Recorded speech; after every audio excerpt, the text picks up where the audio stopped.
Assalamualaikum warahmatullahi wabarakatuh. Pertama-tama yang saya hormati Ibu Indri Purwitasari, SPD MT, dan Ibu Uli Nuhalatifah, STMT, selaku dosen mata kuliah Rekayasa Sistem. Kenalkan saya Ahmad Syahlan dari kelas 6A Teknik Elektro 2020. Di sini saya akan mempresentasikan tentang Complex Engineering Problem. Yang pertama ada fermentasi tempe secara tradisional. Permasalahan ini saya dapat secara observasi langsung ke salah satu rumah produksi tempe milik Pak Wardai yang ada di Rengas Dengklok. Detail permasalahan, waktu fermentasi tempe yang bergantung pada musim atau cuaca, ini normalnya 2 hari atau kurang lebih 24 jam dan menghasilkan tempe terfermentasi 100% dengan asumsi pada musim panas. Nah, pada rumah produksi tersebut, eee, pemilik sengaja mempre me memfermentasikan tempe yang hasilnya 85% dengan, waktu 1,5 hari. Kemudian suhu dan kelembapan tidak termonitor, bergantung pada faktor sekitar atau lingkungan. Agar terfermentasi tempe, eee, secara optimal, suhu dan kelembapannya yaitu antara 30 sampai 36 derajat Celcius dan 60% sampai 70%. Kemudian higienis sanitasi makanan tidak dilakukan. Pada skala rumah produksi UMKM, cenderung menggunakan tempat fermentasi yang terbuka dan memungkinkan kontaminasi udara dari luar. Dapat kita lihat pada gambar di samping bahwa memang tempatnya masih sangat tradisional dengan rak kayu yang tersusun dan ruangan terbuka. Kemudian kajian penelitian terdahulu, berdasarkan penelitian satu, yaitu membuat alat inkubator tempe yang menerapkan pengaturan dan penghentian waktu fermentasi secara manual menggunakan push button sebagai kendali operasionalnya. Dengan melakukan perancangan controller profesional, serta dilakukan analisis gain proporsional yang diperoleh dengan menggunakan metode Jiggle-Nichols untuk menentukan nilai-nilai Kp, Ti, dan Td. Simpulan yang didapat dari penelitian tersebut itu didapat suatu sistem yang dapat mengontrol dan menstabilkan nilai suhu dan kelembapan sesuai batas minimal dan maksimal yang telah ditentukan. Dan didapat suhu terbaik pada penelitian itu berada di antara 33 sampai 36 derajat Celcius dengan kelembapan rata-ratanya sebesar 61% dalam waktu kurang lebih 12,5 jam dengan gain proporsional 1,3. Kemudian berdasarkan penelitian 2, yaitu rancang bangun suatu alat pengontrol suhu dan kelembapan yang menerapkan konsep IoT dalam penggunaannya pada proses fermentasi tempe. Nah, hasil yang didapat dari pengujian alatnya itu proses fermentasi tempe berjalan selama 16 jam lebih cepat dari proses fermentasi tempe secara tradisional. Rata-rata suhu dan kelembapan yang tampil pada aplikasi Blink di smartphone itu berada pada 34,2 sampai 34,8 derajat Celcius dan kelembapannya 85 sampai 65%, serta dapat dilihat secara real time per waktu dan sistem kontrol yang dimonitoring dari jarak jauh menggunakan aplikasi Blink.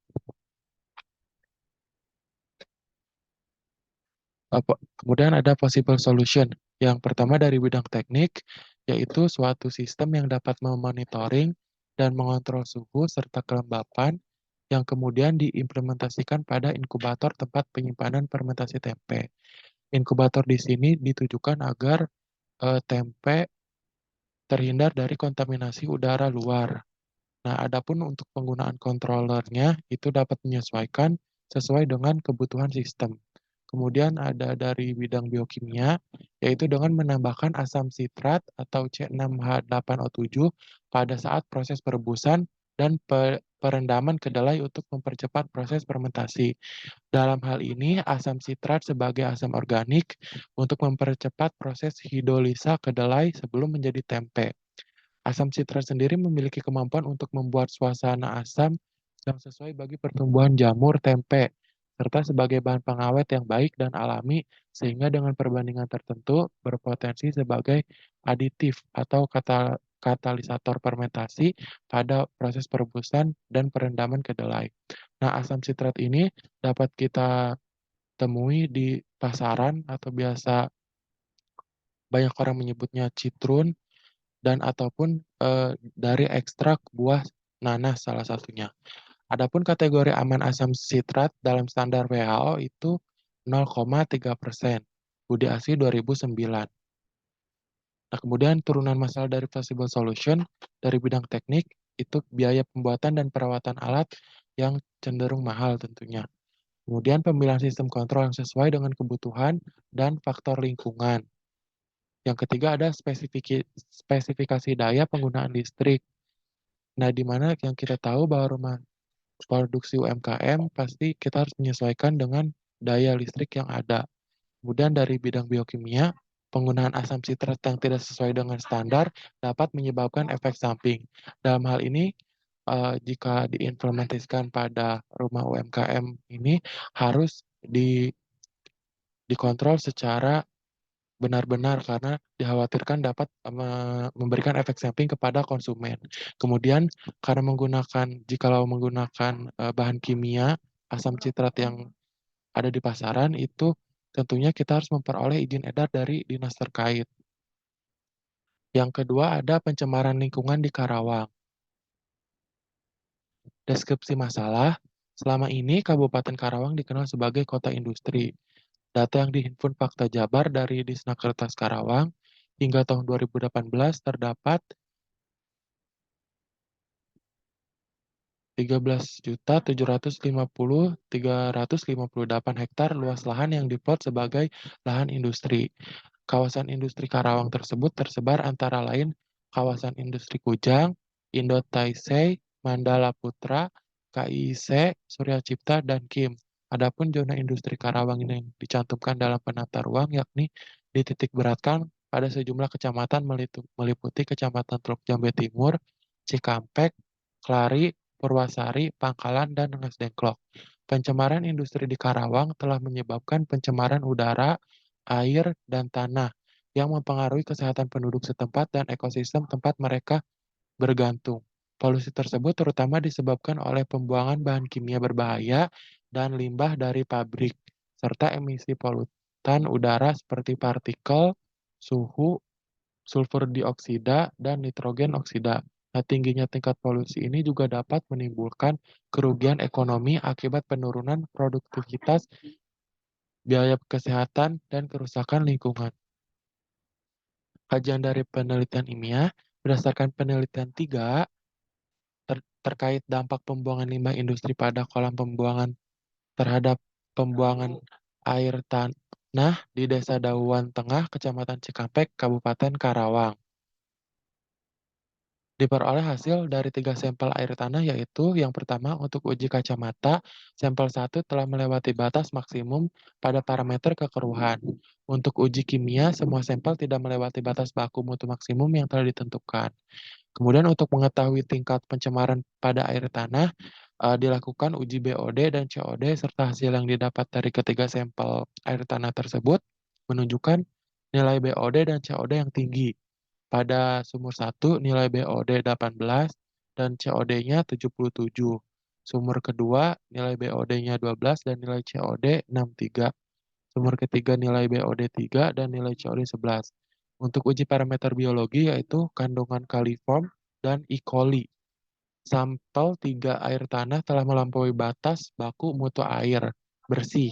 Sementara itu, dilakukan pula uji laboratorium terhadap air limbah industri pupuk urea yang ada di kolam pembuangan. Dan hasilnya, air limbah tersebut masih aman, tidak melampaui batas maksimum baku mutu air limbah pupuk urea. Berdasarkan hasil uji laboratorium tersebut, ketiga sampel air sudah tercemar. Possible solution.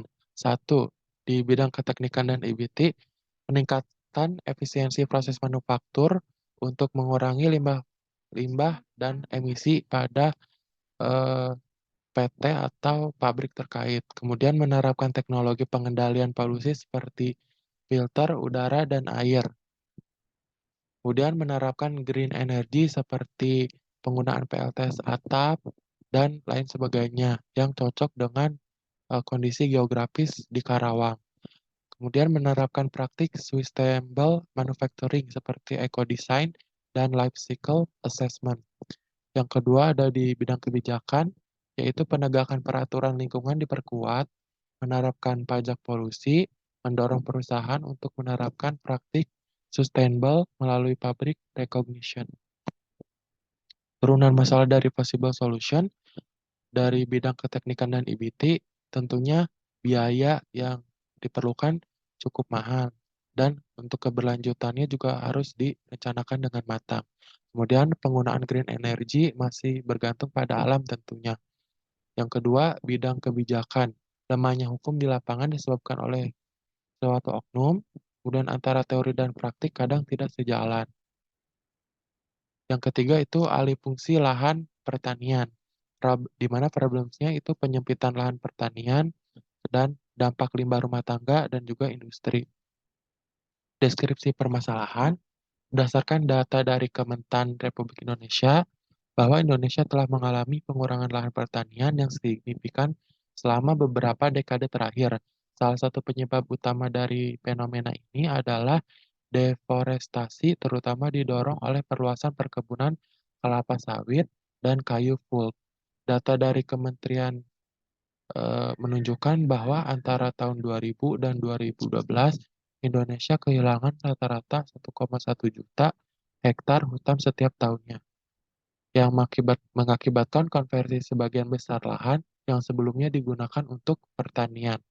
Urbanisasi juga merupakan pendorong signifikan hilangnya lahan pertanian dengan pertumbuhan kota yang cepat, yang menyebabkan konversi lahan pertanian menjadi kawasan pemukiman dan komersial.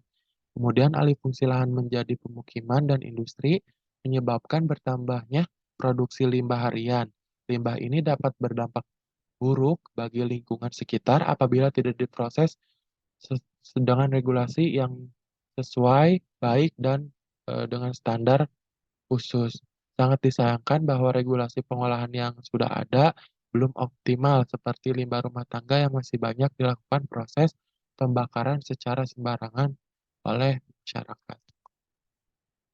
Kemudian possible solution, yang satu bidang teknologi pertanian, menggunakan teknik penanaman lain yang memungkinkan mengganti media tanam tanah. Salah satunya seperti contoh metode hidroponik. Kemudian menerapkan konsep smart farming, yaitu dengan melibatkan teknologi digital dan informasi guna meningkatkan efisiensi, produksi, dan keberlanjutan dalam produksi pertanian. Kedua, bidang kebijakan hukum, membuat kebijakan pengendalian alih fungsi lahan pertanian, membuat kebijakan regulasi pengolahan limbah yang jelas, melaksanakan inspeksi mendadak terhadap industri yang terindikasi membuang limbah secara ilegal. Yang ketiga, bidang usaha dan ekonomi kreatif, membuat barang guna dari sampah daur ulang seperti contoh tas dari cangkang kopi dan lain sebagainya.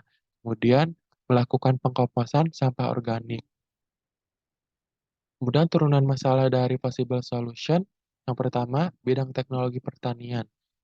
Tidak semua tanaman pangan bisa menggunakan metode hidroponik, maka diperlukan studi lanjutan. Yang kedua, biaya pengadaan teknologi bagi smart farming tentunya relatif mahal untuk diterapkan dalam skala yang besar.